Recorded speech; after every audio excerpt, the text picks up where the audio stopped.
He leaned back in his chair and laughed. Not the nervous kind, not the uncertain kind, the kind that comes from believing the room belongs to you. My mom writes the laws, you just quote them. The words landed in Judge Frank Caprio's courtroom like a challenge, not loud, not angry, confident, certain, untouchable. The young man was 23 years old. Clean haircut, relaxed posture, a smile that suggested this hearing was nothing more than a formality, something to be handled, paid for, erased. He didn't see a judge. He saw an obstacle, and obstacles in his world had always moved aside. Judge Caprio didn't raise his voice. He didn't react the way power expects fear to react.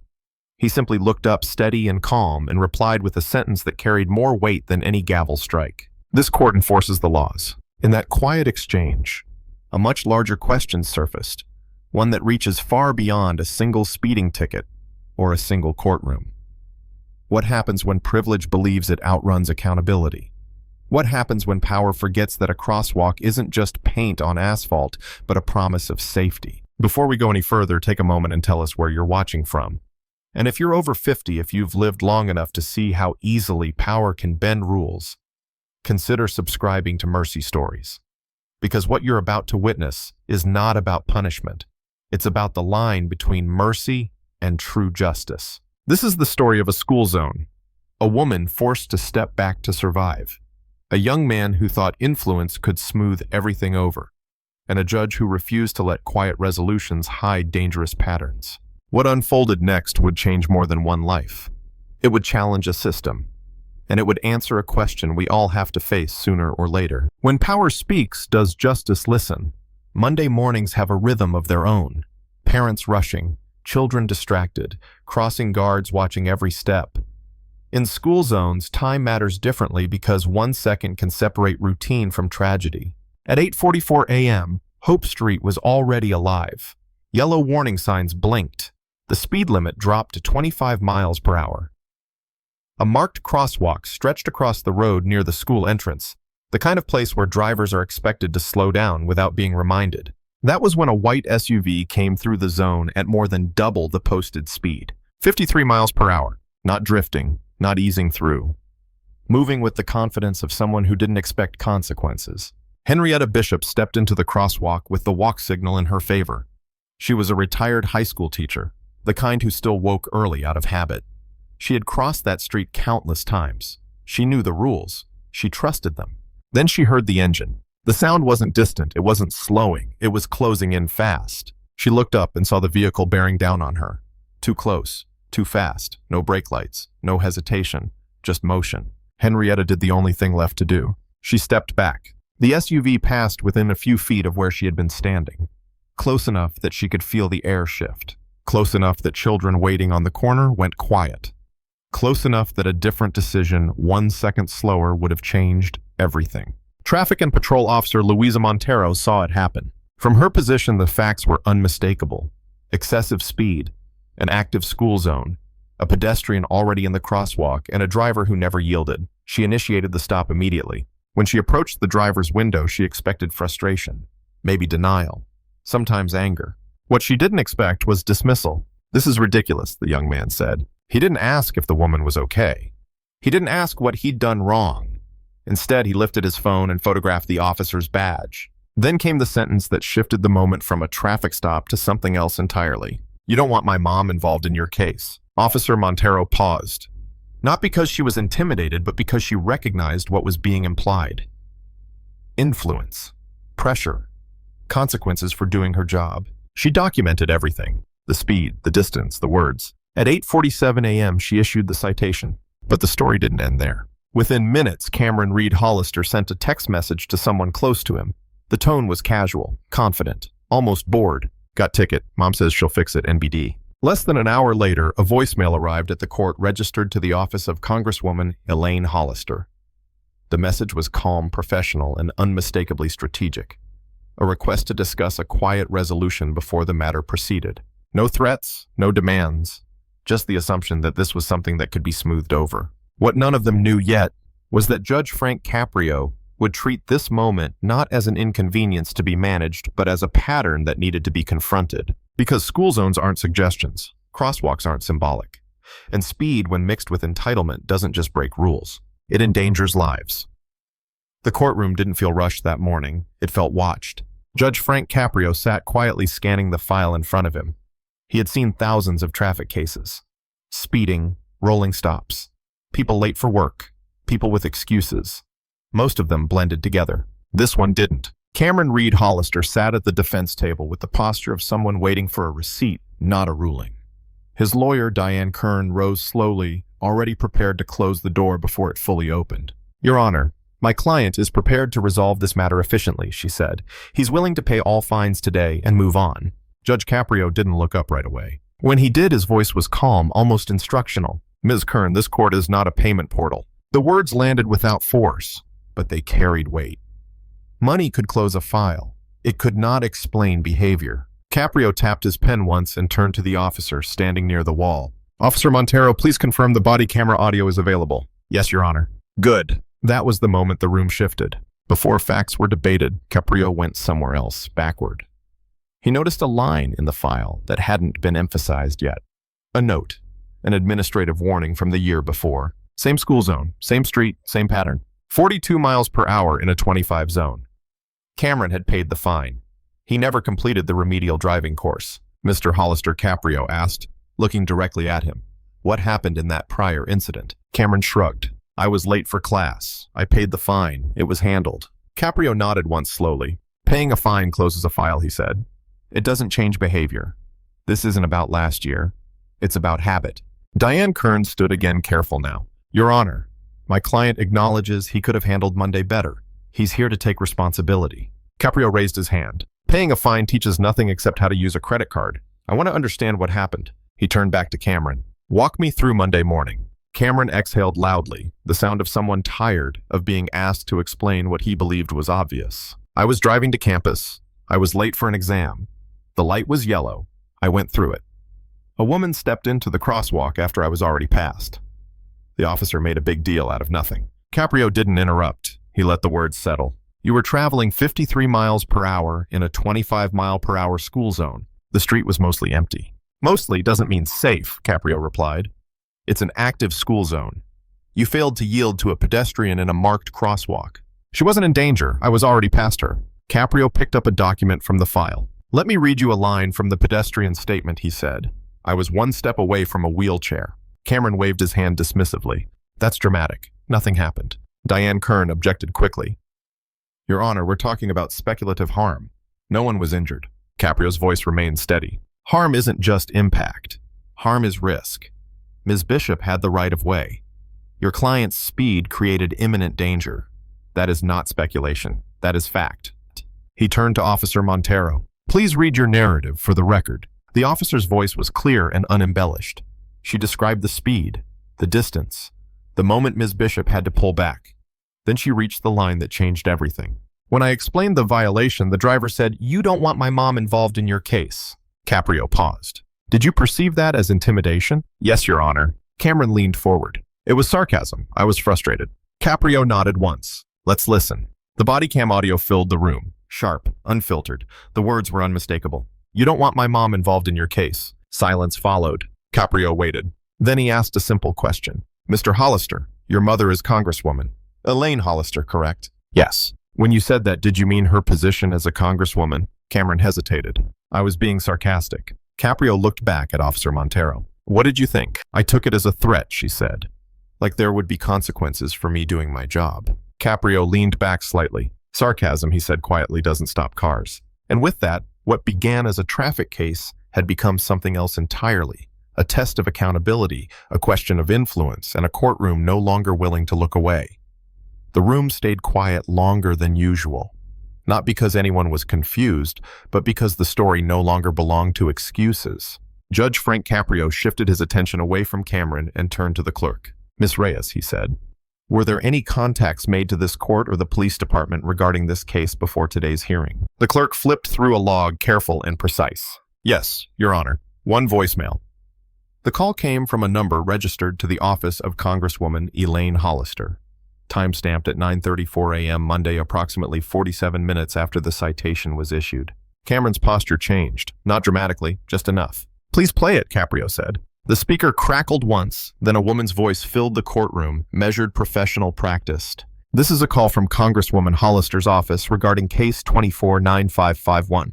We'd like to discuss a quiet resolution of this matter before it proceeds. Please return the call at your earliest convenience. No threats, no raised voices, just an assumption. Diane Kern stood quickly. Your Honor, my client can't be blamed for calls made by others. This doesn't relate to the charges. Caprio nodded slightly. Overruled. Outside pressure matters. I'm not accusing anyone of breaking the law. I'm putting facts on the record. That's transparency. Cameron shifted in his seat. I didn't ask anyone to call, he said. Maybe not, Caprio replied, but someone thought it would help. Then he did something that changed the tone of the room entirely. Is Ms. Henrietta Bishop available to make a brief statement? She is, Your Honor, the clerk replied. By phone. Put her through. The line connected and a woman's voice, steady, calm, unshaken, came through the speaker. Thank you, Your Honor. I'm a retired high school teacher. I was crossing Hope Street at the marked crosswalk near the school at 8:44 a.m. I had the walk signal. She paused, not for drama, but for breath. I was halfway across when I heard a vehicle approaching fast. I looked up and saw a white SUV coming toward me. I stepped back. The vehicle passed within a few feet of where I had been standing. The room was still. Elementary school children were waiting on the opposite corner. They saw everything. If I hadn't stepped back, I would have been hit. Cameron muttered something under his breath. Caprio caught it immediately. Mr. Hollister, he said evenly, if you have something to say it clearly. I said she should have waited. Caprio didn't raise his voice. She had the right of way. You didn't. There's no gray area. Ms. Bishop continued, I don't want money. I want accountability. That school zone exists to protect children. Speed limits aren't suggestions. Thank you, Ms. Bishop, Caprio said. Your statement is on the record. The line went silent. Caprio turned to another document. Ms. Reyes, please read the text message submitted by the prosecution. The clerk read carefully. From Cameron Hollister to an unnamed contact, time-stamped 9:02 a.m., Monday. Got ticket. Mom says she'll fix it. NBD. Cameron's jaw tightened. That was private. It was discoverable, Caprio replied. And it matters. He leaned forward slightly. Let me walk you through a timeline, Mr. Hollister. You were stopped at 8:47 a.m. You sent that text at 9:02. The voicemail from your mother's office came in at 9:34. Someone moved quickly. I didn't ask her to, Cameron said again. But you expected it, Caprio replied. And you told someone not to worry because your mother would fix it. That's not frustration. That's entitlement. Diane Kern stood once more, slower now. Your Honor, we request the remainder of this hearing be handled in chambers. Media attention could create unfair bias. Caprio shook his head. Sunlight is due process. We're staying on the record. Then he looked directly at Cameron. I'm going to ask you 3 yes or no questions. The air felt heavier. Were you driving 52 miles per hour in a 25 mile per hour school zone? Yes. Did you fail to yield to a pedestrian who had the right of way? Yes. Did you invoke your mother's position as a congresswoman during the stop? Cameron hesitated. I commented. That's not a no, Caprio said. Did you invoke her position? Yes. Cameron's voice hardened. This feels like I'm being targeted because of who my mom is. Caprio's response was immediate, calm, and final. You're not targeted. You're noticed. And in that moment, the case stopped being about speed. It became about accountability and whether power would finally be required to answer for itself. The courtroom had gone still. Not the tense kind of silence, but the kind where truth finally has space to breathe. Judge Frank Caprio folded his hands and spoke slowly, each word placed with care. This court does not weigh cases based on titles, connections, or family position, he said. Conduct is the only currency here. He began by laying out the findings, not emotionally, not dramatically, just clearly. The evidence supported every charge. Reckless driving in an active school zone, more than double the posted limit. Failure to yield to a pedestrian with the right of way. Disorderly conduct toward a law enforcement officer. And the invocation of political influence in a manner reasonably perceived as intimidation. Officer Montero's narrative was consistent. The body camera audio was unmistakable. The crosswalk camera timestamp matched the timeline. And Ms. Henrietta Bishop's statement gave the risk a human face. Mr. Hollister, Caprio said, looking directly at Cameron. Your mother's office does not have authority here. Influence does not amend reality. He paused, then turned a page. I also note a prior warning, same zone, same behavior. You paid the fine and learned nothing. That warning was instructional. Today's ruling is educational. Cameron exhaled, bracing himself. The base fines total $850, Caprio continued. $400 for reckless driving in a school zone. 150 for failure to yield, 100 for disorderly conduct, 200 for intimidation via political leverage. Cameron nodded stiffly. Caprio raised a hand. I'm not finished. He leaned forward just slightly. I'm staying $350 of that total contingent on your full and timely completion of a restorative accountability plan. If you complete it, that portion is remitted. If you don't, it will be reinstated. He let that sink in. Mercy, Caprio said quietly, isn't a discount, it's a contract. Then he outlined the plan. A written apology to Henrietta Bishop. Real words naming the harm and the lesson learned. 60 hours of community service with the Providence School Safety Program, working with crossing guards and elementary schools. Participation in 3 driver education seminars focused on school zone safety. A 60-second public service announcement on pedestrian awareness. No mention of family, no framing, no excuses. A driver reflection course explaining the physics of speed, and a 700-word written reflection on accountability. Each requirement was deliberate, nothing symbolic, nothing performative. This wasn't about humiliation, it was about responsibility. Caprio set his pen down. This plan isn't punishment, he said, it's prevention. Then he did something unexpected. He placed recommendations on the record not just for Cameron, but for the system itself. Public logs for off-record contact attempts.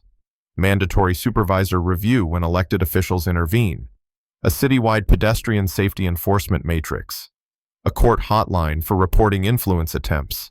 Expanded school safety education. The ruling reached beyond the defendant's table, because this wasn't just one young man driving too fast.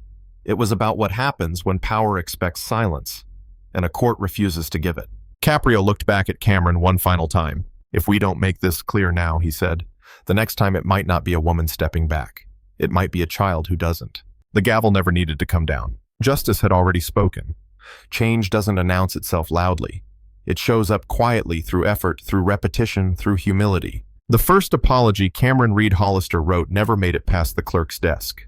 Too vague, too careful, too focused on consequences instead of harm. So he rewrote it. This time he named what he had done. He named the speed. He named the entitlement. And he named the fear he caused. Henrietta Bishop agreed to meet him. She didn't raise her voice.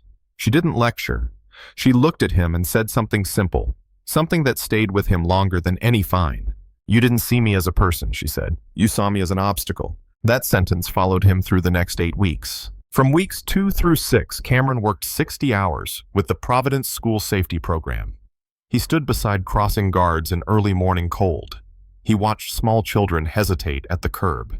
He learned how often cars didn't slow, how often guards had to raise their hands trusting strangers to care. One guard told him quietly, "Every car that slows is a kid who gets home." By week 6, Cameron helped lead 3 driver education seminars. He didn't speak as an expert. He spoke as a cautionary example. In week 7, he recorded the public service announcement. The first version mentioned his family's commitment to safety. The court rejected it. The second version was different. No names, no titles, just responsibility. The driver reflection course took longer than he expected. Physics doesn't negotiate. Speed multiplies force. Reaction time disappears. A mistake at 25 is survivable. At 53, it isn't. 8 weeks after the initial hearing, Cameron returned to court, alone. No attorney, no mother, no entourage. Judge Frank Caprio reviewed the documents in silence, the apology, the service log, the PSA, the certificates, the reflection. Then he looked up. "Summarize what you learned," he said. No script. Cameron stood. "I thought speed limits were about tickets," he said. "I didn't understand they're about kids who misjudge distance.